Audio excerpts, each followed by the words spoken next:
Hello বন্ধুরা, কেমন আছো তোমরা সবাই? আশা করি ভালো আছো। নতুন ভিডিওতে সকলকে স্বাগত জানাই। তো তোমরা জানো যে তোমাদের দশম শ্রেণীর যে প্রশ্নবিচিত্র থাকে, মাধ্যমিক প্রশ্নবিচিত্র 2025 সালে কিন্তু বেরিয়ে গেছে। তো এই প্রশ্নবিচিত্রে তোমাদের যে ইতিহাস ও ভূগোলটা আছে, মডেল কোশ্চেন পেপারগুলো, সেগুলো সবগুলোই সলভ করে দেওয়া হবে। তো সবটাই তোমরা দুটো করে ভিডিও পাবে, একটা হচ্ছে ইতিহাসের, একটা হচ্ছে ভূগোলের। তো আজকে আমরা যেটা করবো সেটা হচ্ছে ইতিহাসের মডেল কোশ্চেন পেপার 1, তোমাদের যেটা আছে সেটা হচ্ছে সলভ করবো। তো আমরা চলে যাবো মডেল কোশ্চেন পেপার 1-এ। তো তোমাদের এটা হচ্ছে মডেল কোশ্চেন পেপার 1, দেখতে পাচ্ছ এখানে 1042, মানে হচ্ছে 1042 পাতা। তো এটা হচ্ছে ইতিহাস মডেল কোশ্চেন পেপার 1। তো বিভাগ কটা তোমার যেগুলো থাকে এমসিকিউ, এগুলো তো তোমরা উত্তর বইয়ে পেয়ে যাবে। তো সেগুলো আমি আর করাবো কেন, ফালতু সময় নষ্ট। তো আমরা চলে আসবো একবারে সরাসরি বিভাগ খতে। ভিডিওটি ভালো লাগলে অবশ্যই লাইক সাবস্ক্রাইব করে বেল আইকনটা অবশ্যই প্রেস করে রাখবে পরবর্তী মডেল পাওয়ার জন্য। তো বিভাগ কথে আমরা চলে আসছি। এখানে দেখে 2 দাগে যেটা বলা হয়েছে, নিচের প্রশ্নগুলির উত্তর দাও, প্রতিটি উপবিভাগ থেকে অন্তত একটি করে মোট 16টি প্রশ্নের উত্তর দাও। তো এই বিভাগ খতে যে উপবিভাগগুলো আছে দেখতে পাচ্ছ 1, 2 এগুলো করে, এখান থেকে মোট 16টি প্রশ্নের উত্তর দিতে বলা হয়েছে। তো এখানে আমরা দেখব উপবিভাগ 2.1-এ কী বলা হয়েছে, একটি বাক্য উত্তর দাও। তো এখানে একটি বাক্য উত্তর দিতে বলা হয়েছে, বা ছোট প্রশ্ন, 2-1 কথায় উত্তর। তো 2.1.1 দাগে যে প্রশ্নটি আছে, ভারতের প্রথম লিখিত ইতিহাস গ্রন্থ কোনটি? তোমরা উত্তরটি লিখবে হচ্ছে রাজতরঙ্গিনী। উপবিভাগ 2.1 দাগে 2.1.1 দাগের যে প্রশ্ন উত্তরটি আছে, উত্তরটি লিখবে হচ্ছে রাজতরঙ্গিনী। এরপর আমরা যাবো পরবর্তী প্রশ্নতে, যেখানে বলা হয়েছে 2.1.2 দাগে, যেটা বলা আছে দেখো, গ্রামবার্তা প্রকাশিকা পত্রিকার সম্পাদক কে ছিলেন? উত্তরটি লিখবে হচ্ছে হরিনাথ মজুমদার। 2.1.2 দাগে যে প্রশ্নটি আছে, উত্তরটা লিখবে হরিনাথ মজুমদার, বা হচ্ছে কাঙাল হরিনাথ। তো এই হচ্ছে 2.1.2 দাগের উত্তর। এরপর আসবে পরবর্তী প্রশ্ন, যেটা আছে 2.1.3 দাগে, পরাজয় কথার অর্থ কী? উত্তরটি দেখে নাও। উত্তরটি লিখবে ফরাজি কথার অর্থ হলো ইসলাম নির্ধারিত বাধ্যতামূলক কর্তব্য। তো 2.1.3 দাগে উত্তরটি দেখতে পাচ্ছ, ইসলাম নির্ধারিত বাধ্যতামূলক কর্তব্য গেল। এবার এখান থেকে শেষ প্রশ্ন যেটা আছে 2.1.4 দাগে, বিদ্যাহারাবলী গ্রন্থটিকে রচনা করেন? বিদ্যাহারাবলী গ্রন্থটিকে রচনা করেন? উত্তরটি লিখবে হচ্ছে ফেলিক্স কেরি। উত্তরটি লিখবে ফেলিক্স কেরি। 2.1.4 দাগে যে প্রশ্নটি আছে, উত্তরটি লিখবে হচ্ছে ফেলিক্স কেরি। তো এই হচ্ছে তোমাদের উপবিভাগ 2.1 কমপ্লিট। এরপর আমরা আসবো পরবর্তী উপবিভাগ, যেটা আছে উপবিভাগ 2.2-এ, যেখানে যেটা বলা হয়েছে ঠিক বা ভুল নির্ণয় করো। তো প্রথম প্রশ্ন যেটা আছে 2.1 দাগে, ভারতের কামান প্রথম ব্যবহৃত হয় পলাশী যুদ্ধে?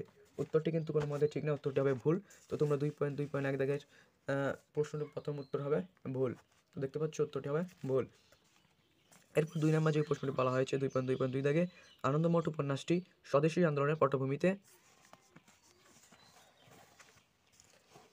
রচিত হয়? উত্তরটি হবে ঠিক। উত্তরটি হবে ঠিক। 2.2 উত্তরটি হবে ঠিক। এরপর পরবর্তী প্রশ্ন যেটা আছে 2.2.3 দাগে, মোপলা আন্দোলন একটি শ্রমিক আন্দোলন ছিল? উত্তরটি হবে ভুল। 2.2.3 দাগে যে প্রশ্নটি আছে, উত্তরটি হবে ভুল। এরপর এখান থেকে পরবর্তী যে প্রশ্নটি তোমরা দেখতে পাচ্ছ, শেষ প্রশ্ন যেটা আছে 2.2.4 দাগে, দীপালির সং প্রতিষ্ঠা করেন কল্পনা দত্ত? উত্তরটি কিন্তু হবে ভুল। দীপালির সং কল্পনা করেছিলেন নীলা নাগ। হ্যাঁ, উত্তরটি হবে নীলা নাগ।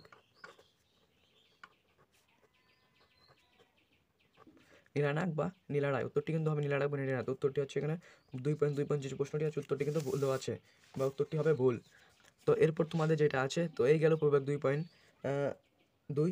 এরপর যেটা আছে উপবিভাগ 2.3 দাগে, যেটা এখানে বলা হয়েছে 2.3 দাগে, ক্ষয়স্তম্ভের সঙ্গে ক্ষয়স্তম্ভ মেলাও। তো ক্ষয়স্তম্ভ যেটা আছে কালীপ্রসন্ন সিংহ, এইটা হবে হচ্ছে হুতুম প্যাঁচার নকশা। কালীপ্রসন্ন সিংহ, হুতুম প্যাঁচার নকশা। দ্বারকনাথ ঠাকুর, এটা হচ্ছে জমিদার সভা। দ্বারকনাথ ঠাকুর, এটা হচ্ছে জমিদার সভা। এরপর যেটা আছে শ্রী বীরমন, এটা হবে কলকাতা। এরপর যেটা আছে হরিচাঁদ ঠাকুর, মাতুয়া সং, এটা হবে হচ্ছে হরিচাঁদ ঠাকুর। তো এই হচ্ছে তোমাদের উপবিভাগ 2.3, 2.2 ও 2.1 গেল। এরপর আমরা এখান থেকে যেটা করবো সেটা হচ্ছে 2.4 দাগে, তো এখানে ম্যাপ পয়েন্টিং আছে, এগুলো আমি করাবো না। তো আমরা সরাসরি চলে আসবো উপবিভাগ 2.5 দাগে, যেখানে বলা হয়েছে নিম্নলিখিত বিবৃতিগুলির সঙ্গে সঠিক ব্যাখ্যাটি নির্বাচন করো। তো এখানে প্রথম যে 2.5.1 থেকে বিবৃতিটি আছে, 1872 খ্রিস্টাব্দে ইংরেজ সরকার 3 আইন পাশ করে? উত্তরটি হবে হচ্ছে ব্যাখ্যা 3। এই আইন প্রণয়নের উদ্দেশ্য ছিল বাল্যবিবাহ, বহুবিবাহ নিষিদ্ধ করা এবং বিধবা বিবাহ আইন সিদ্ধ করা।